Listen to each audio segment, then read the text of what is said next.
నమస్తే, welcome to V2 news. ముందుగా headlines. Srikalahasteeswara ఆలయ గోపురాలపై పిచ్చి మొక్కలు, చారిత్రక కట్టడాలు పరిరక్షించాలి అంటున్న స్థానికులు.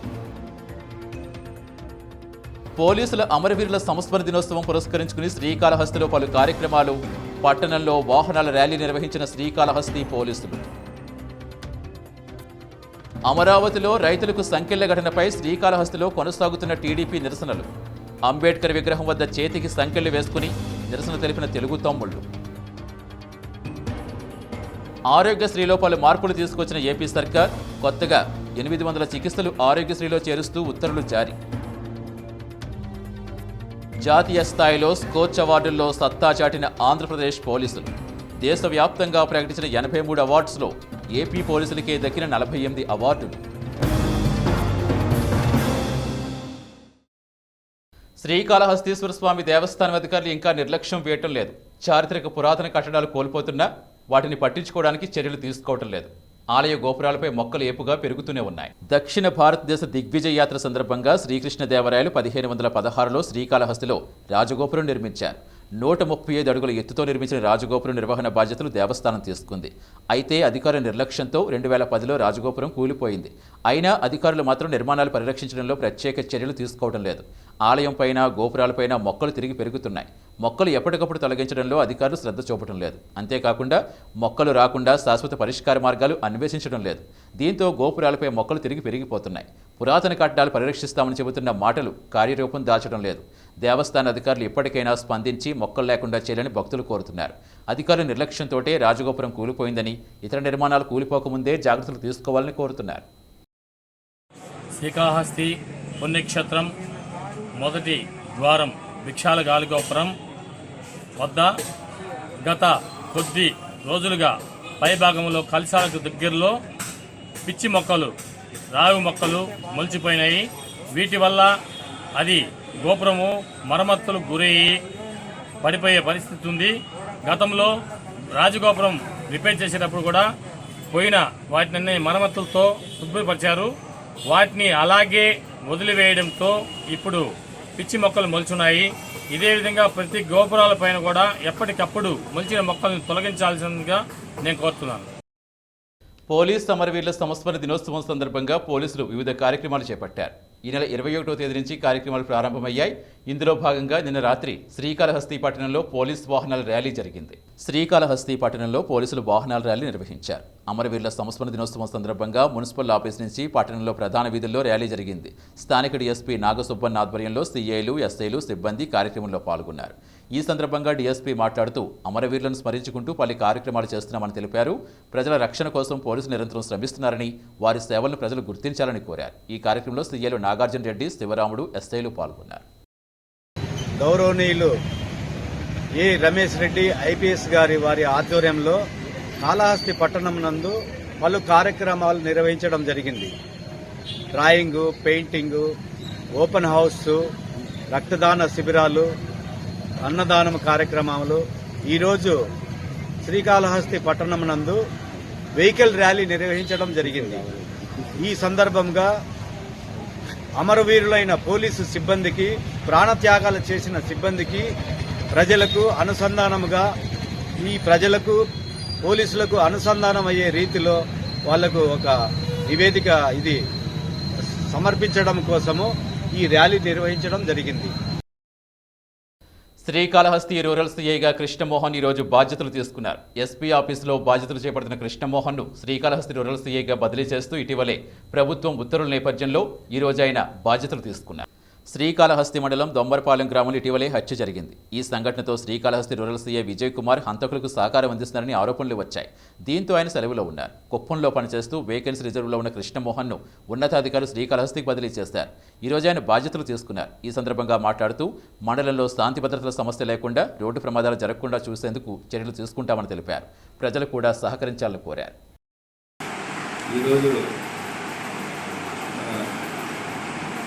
చిత్తూరు నుండి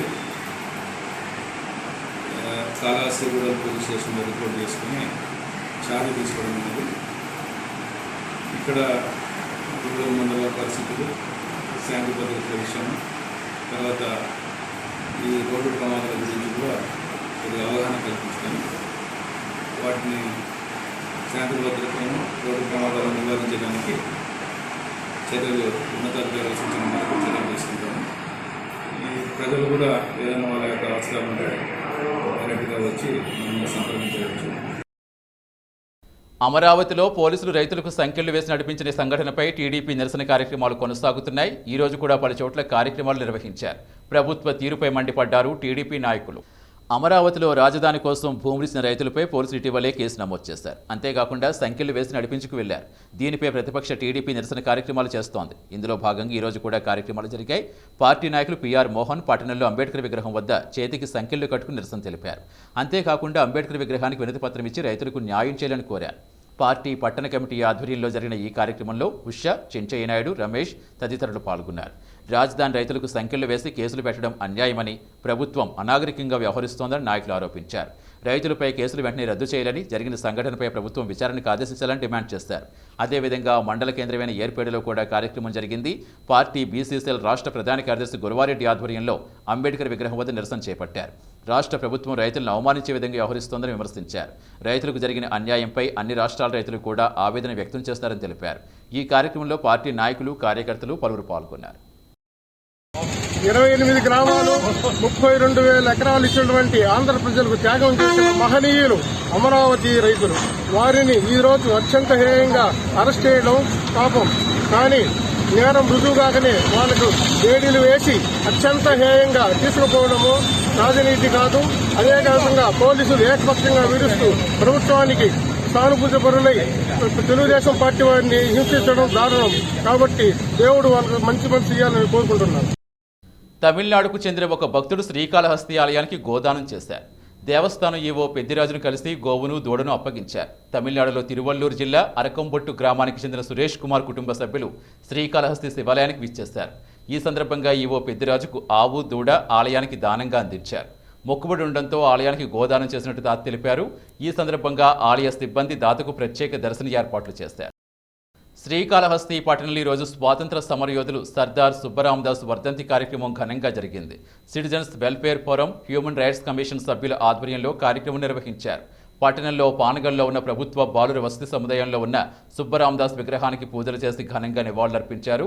స్వాతంత్ర పోరాటంలో ఆయన చేసిన ఉద్యమాల గురించి సిటిజన్స్ వెల్ఫేర్ ఫోరం ప్రధాన కార్యదర్శి కోల వెంకటేశ్వరరావు వివరించారు. ఆయన్ను ఆదర్శంగా తీసుకుని సమాజ సేవలో ప్రజలు తరించాలని సూచించారు. ఈ కార్యక్రమంలో సంస్థ సభ్యులు పలువురు పాల్గొన్నారు. శ్రీకాళహస్తి పైప్స్ కర్మాగారం యాజమాన్యం కార్మికులను వేధిస్తోందని నిరసిస్తూ సిఐటియు నాయకులు ఈరోజు కరపత్రాలు పంపిణీ చేశారు. కరోనా సమయంలో పనిచేసిన కార్మికులకు కూడా జీతాలు చెల్లించలేదని, మానసికంగా, శారీరకంగా ఇబ్బంది పెడుతున్నారని ఆరోపించారు. నాయకులు మణి, గురవయ్య, గోపి తదితరులు ఈరోజు కర్మాగారం వద్ద కరపత్రాలు పంచిపెట్టారు. యాజమాన్యం మొండిగా వ్యవహరిస్తోందని, కార్మికులను ఇబ్బంది పెట్టకూడదని డిమాండ్ చేశారు. కార్మికుల సమస్యలు పరిష్కారమయ్యే వరకు పోరాటం చేస్తామని ప్రకటించారు. ఆరోగ్యశ్రీలో పలు మార్పులు తీసుకొస్తూ ప్రభుత్వం నిర్ణయం తీసుకుంది. ఇప్పటికే ఉన్న ఆరోగ్యశ్రీలో చికిత్స అందించే రోగాల సంఖ్య తాజాగా పెంచుతూ ప్రభుత్వం నిర్ణయించింది. కొత్తగా 800 చికిత్స లిస్టులో చేరుస్తూ కొన్ని జిల్లాల్లో అమలుపరిచేందుకు ప్రభుత్వం ఉత్తర్వులు ఇచ్చింది. దీంతో ఆరోగ్యశ్రీ కింద చికిత్సలు చేసే రోగాల సంఖ్య 2200కు చేరుకుంది.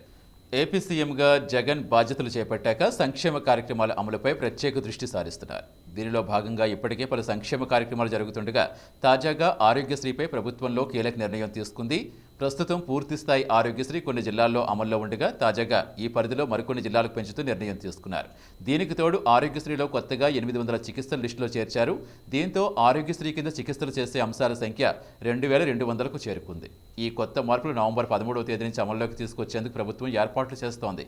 ఈ నూతన మార్పులు శ్రీకాకుళం, ఈస్ట్ గోదావరి, అనంతపురం, కృష్ణా, నెల్లూరు, చిత్తూరు జిల్లాల్లో అమల్లోకి రానున్నాయి. ఇక రాష్ట్రంలో ప్రభుత్వ ఆసుపత్రులు మరింత బలోపేతం చేయాలని, అత్యాధునిక టెక్నాలజీతో పాటు సకల సదుపాయాలు ఆసుపత్రి ఆవరణలో ఏర్పాటు చేసేలా ప్రభుత్వం ఇప్పటికే నిర్ణయం తీసుకుంది. దీనిపై అధికారులు ప్రత్యేక దృష్టి సారించాలని సీఎం జగన్ ఆదేశించారు.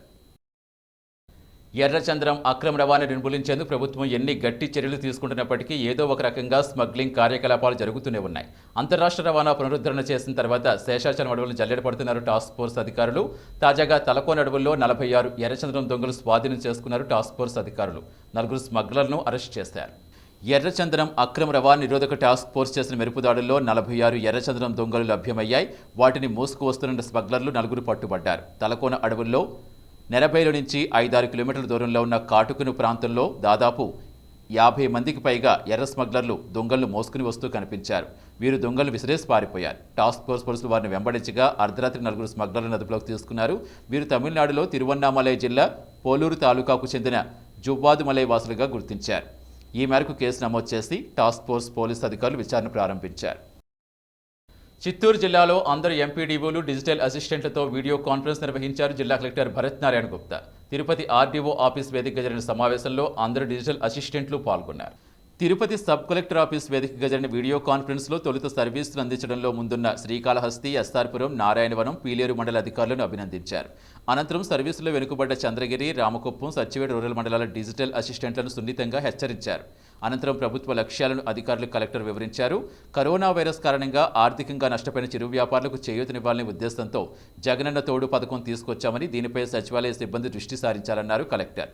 నవంబర్ 6వ తేదీన సీఎం చేతుల మీదుగా ప్రారంభం కాబోయే ఈ పథకంపై ప్రభుత్వం సీరియస్గా ఉందని, నిజమైన లబ్ధిదారులను తొందరగా గుర్తించాలన్నారు కలెక్టర్ భరత్ నారాయణ గుప్తా.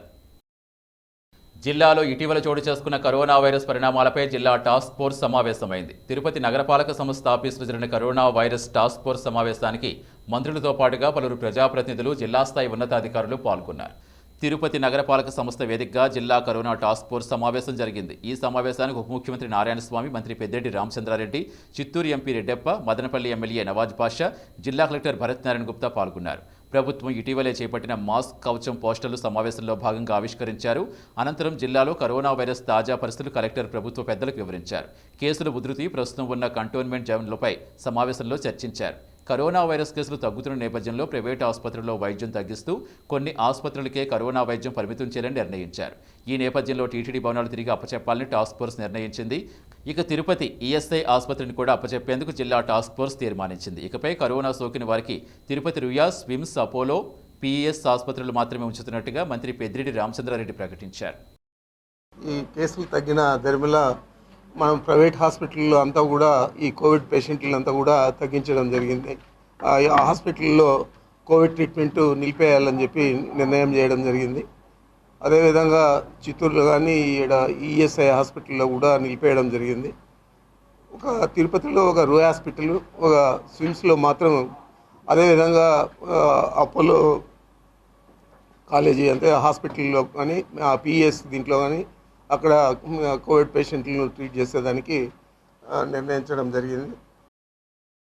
త్వరలోనే రాష్ట్రంలో పాఠశాలలు ప్రారంభమవుతున్న నేపథ్యంలో ఉపాధ్యాయులు ఖచ్చితంగా కరోనా వైద్య పరీక్షలు చేయించుకోవాలన్నారు మంత్రి పెద్దిరెడ్డి రామచంద్రారెడ్డి. ఇప్పటికే దీనికి సంబంధించిన ఆదేశాలు జిల్లా విద్యాశాఖ అధికారులకు అందాయని, ఈ విషయంపై ఉపాధ్యాయులు దృష్టి సారించాలన్నారు మంత్రి.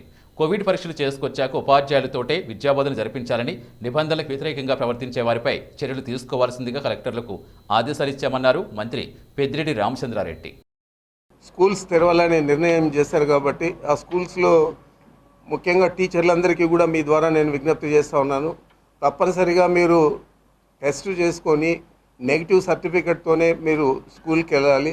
ఎవరైనా దీంట్లో ముందుకు రాకుండా నెగిటివ్గా ఆలోచించి మాకు టెస్ట్లు అవసరం లేదు, మాకేమీ లేదు అని చెప్పే పరిస్థితి ఉంటే తప్పనిసరిగా స్కూల్స్ తెరిచిన వారం లోపల వారు ఆ సర్టిఫికెట్తో స్కూల్కి రాకపోతే వాళ్ళ మీద చర్యలు కూడా తీసుకోమని చెప్పి కూడా కలెక్టర్ గారికి, డిఓ గారికి, మన జిల్లా వైద్యాధికారులకు కూడా చెప్పడం జరిగింది.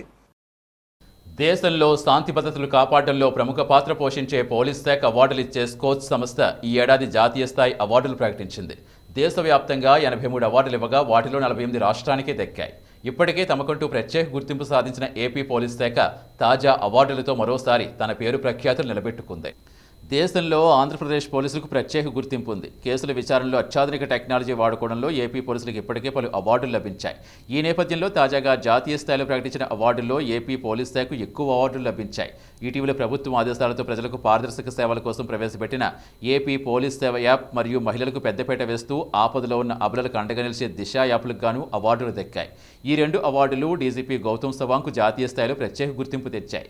ఇక కోవిడ్ బాధితులను హౌస్ క్వారంటైన్లో ఉంచడంలో అత్యాధునిక టెక్నాలజీ వినియోగించిన అనంతపురం డీఐజీ క్రాంతి రాణా టాటాకు రజతం లభించింది. వివిధ విభాగాల్లో పోలీస్ శాఖ ఏటా అవార్డులు ప్రకటించే స్కోచ్ సంస్థ ఈ ఏడాది జాతీయ స్థాయిలో 83 అవార్డులు ఇవ్వగా వాటిలో 48 రాష్ట్రానికి దక్కడం విశేషం. ఏపీ పోలీస్ హెడ్ క్వార్టర్స్కి 24, సిఐడికి 4, జిల్లాల యూనిట్లకు 20 అవార్డులు దక్కాయి. దేశవ్యాప్తంగా ప్రకటించిన ప్రతిష్టాత్మక జాతీయ స్థాయి స్కోచ్ అవార్డు తిరుపతి అర్బన్ జిల్లా ఎస్పీ రమేష్ రెడ్డికి లభించింది. యువతను అత్యధికంగా ఉత్తేజపరిచిన కేటగిరీలో తిరుపతి అర్బన్ జిల్లా ఎస్పీ గారికి ప్రతిష్టాత్మకమైన స్కోచ్ అవార్డు వరించింది. తాజాగా ప్రకటించిన అవార్డుల్లో అత్యధికంగా ఏపీకే అవార్డులు వచ్చాయి. ఈ అవార్డుల్లో తిరుపతి అర్బన్ జిల్లా ఎస్పీకి అవార్డు రావడాన్ని స్థానికులు ప్రశంసిస్తున్నారు. కరోనా కష్టకాలంలో తనదైన శైలిలో స్పందించిన అర్బన్ జిల్లా ఎస్పీ రమేష్ రెడ్డి స్వతహాగా దానగుణం, దైవగుణం పలువురిని ఆకట్టుకుంది. మరీ ముఖ్యంగా వలస కార్మికులను, రైతులను, బిచ్చగాళ్లను ఎస్పీ రమేష్ రెడ్డి ఆదుకున్నారు. ఈ కారణంగానే తిరుపతి అర్బన్ ఎస్పీ రమేష్ రెడ్డికి అవార్డు వరించింది. V2 న్యూస్ ముగించే ముందు హెడ్లైన్స్ మరోసారి. శ్రీకాళహస్తీశ్వర ఆలయ గోపురాలపై పిచ్చి మొక్కలు, చారిత్రక కట్టడాలు పరిరక్షించాలి అంటున్న స్థానికులు. పోలీసుల అమరవీరుల సంస్మరణ దినోత్సవం పురస్కరించుకుని శ్రీకాళహస్తిలో పలు కార్యక్రమాలు, పట్టణంలో వాహనాల ర్యాలీ నిర్వహించిన శ్రీకాళహస్తి పోలీసులు. అమరావతిలో రైతులకు సంకెళ్ల ఘటనపై శ్రీకాళహస్తిలో కొనసాగుతున్న టీడీపీ నిరసనలు. అంబేద్కర్ విగ్రహం వద్ద చేతికి సంకెళ్లు వేసుకుని నిరసన తెలిపిన తెలుగు తమ్ముళ్లు. ఆరోగ్యశ్రీలో పలు మార్పులు తీసుకొచ్చిన ఏపీ సర్కార్, కొత్తగా 800 చికిత్సలు ఆరోగ్యశ్రీలో చేరుస్తూ ఉత్తర్వులు జారీ. జాతీయ స్థాయిలో స్కోచ్ అవార్డుల్లో సత్తా చాటిన ఆంధ్రప్రదేశ్ పోలీసులు. దేశవ్యాప్తంగా ప్రకటించిన 83 అవార్డ్స్లో ఏపీ పోలీసులకే దక్కిన 48 అవార్డులు.